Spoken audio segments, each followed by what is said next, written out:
Talk your success with Learn and Grow Better channel. Hello my dear lovely students, how are you all? Welcome back to our channel. Kindly show your love. Please like, share and subscribe the channel. And wait.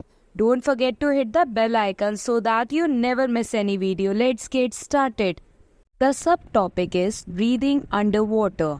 तो aquatic animals जो हैं under water भी survive करते हैं, तो वो कैसे breathe करते हैं? क्या उनका रेस्पिरेटरी ऑर्गन अर्थवॉर्म, फ्रॉग या ह्यूमंस की तरह होता है या कुछ डिफरेंट होता है?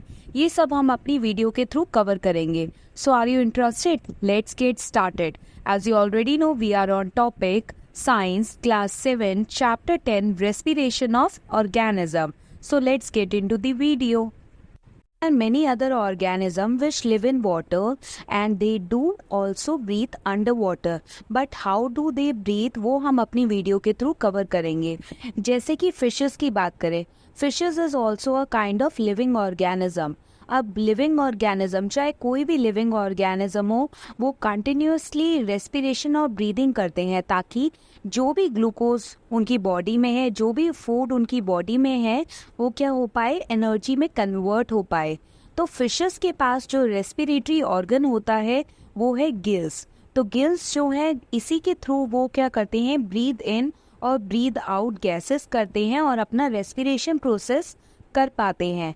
तो बेसिकली गिल्स जो है वो प्रोजेक्शन ऑफ स्किन होती है और गिल्स के जस्ट नीचे बहुत सारी ब्लड वेसल्स होती हैं ताकि प्रॉपर तरीके से गैसेस का एक्सचेंज हो पाए, रेस्पिरेटरी गैसेस का एक्सचेंज हो पाए.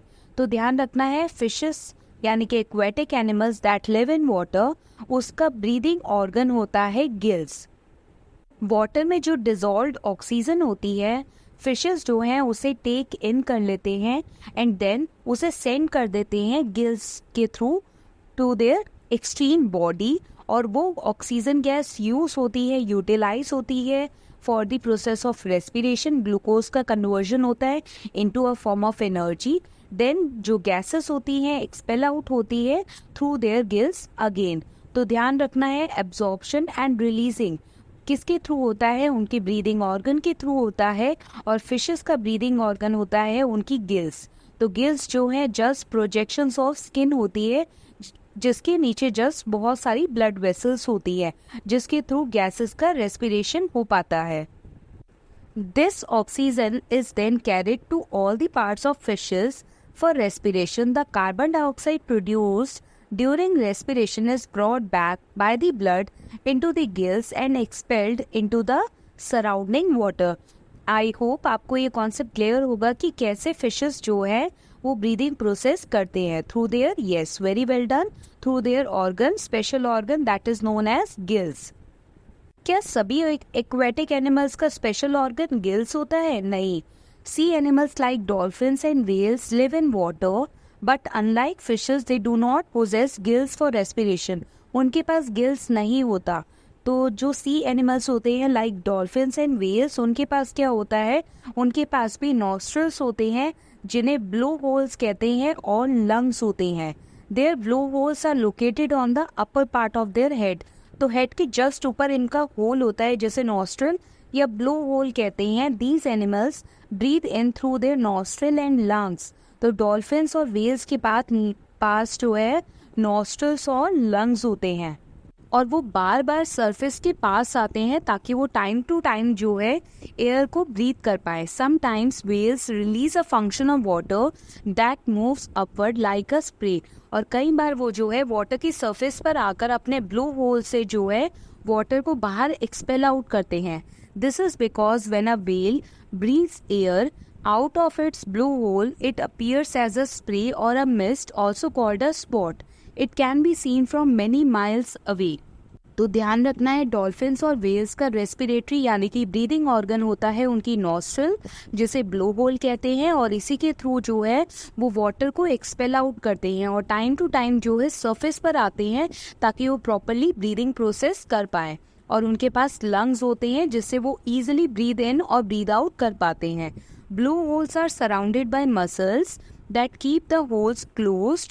व्हेन द व्हेल्स और डॉल्फिन्स आर अंडर वाटर, तो ब्लो होल्स में पानी ना चला जाए, उनके लंग्स जो हैं पानी से ना फिल आउट हो जाए, तो ब्लो होल्स जो हैं बंद रहते हैं और वो अंडर वाटर जो है प्रॉपरली ब्रीद इन प्रोसेस कर पाते हैं, क्योंकि ब्लो होल्स जो है वो मसल से सराउंडेड होते हैं, जिसकी वजह से वो होल जो है क्लोज हो जाता है जब व्हेल्स और डॉल्फिन्स जो है अंडर वाटर होते हैं। और जब वो सरफेस पे आते हैं फॉर ब्रीदिंग प्रोसेस, तब उनके होल्स जो है ओपन हो जाते हैं और वो ईजिली नॉस्ट्रल के थ्रू जो है बहुत ईजिली ब्रीद इन और ब्रीद आउट, यानी कि ब्लो होल्स के थ्रू बहुत ईजिली ब्रीद इन और ब्रीद आउट कर पाते हैं।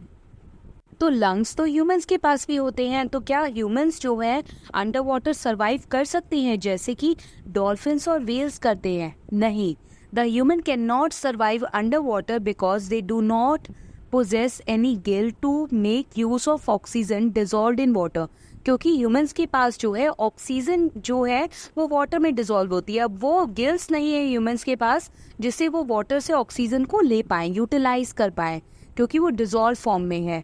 For breathing purpose when we go under water we have to take oxygen gas cylinders for breathing. तो ध्यान रखना है ह्यूमंस जो है वो वाटर से ऑक्सीजन को एक्सट्रैक्ट नहीं कर पाते, एंड बिकॉज ऑफ दैट वो जो ब्रीदिंग पर्पस है वो उनके लंग्स से नहीं हो पाता। इसलिए जब भी अंडर वाटर जाना होता है तो ऑक्सीजन गैस सिलेंडर लेकर जाना पड़ता है फॉर ब्रीदिंग प्रोसेस। तो ये था कंप्लीट ब्रीदिंग प्रोसेस, कैसे अंडर वाटर में एनिमल्स जो है, एक्वेटिक एनिमल्स जो है वो ब्रीदिंग करते हैं, फिश करते हैं गिल्स के थ्रू, डॉल्फिन्स और व्हेल्स जो है वो करते हैं नॉस्ट्रल यानी कि blow holes as well as through their lungs. Thanks for watching. Please like, share and subscribe the channel. Learn and grow better.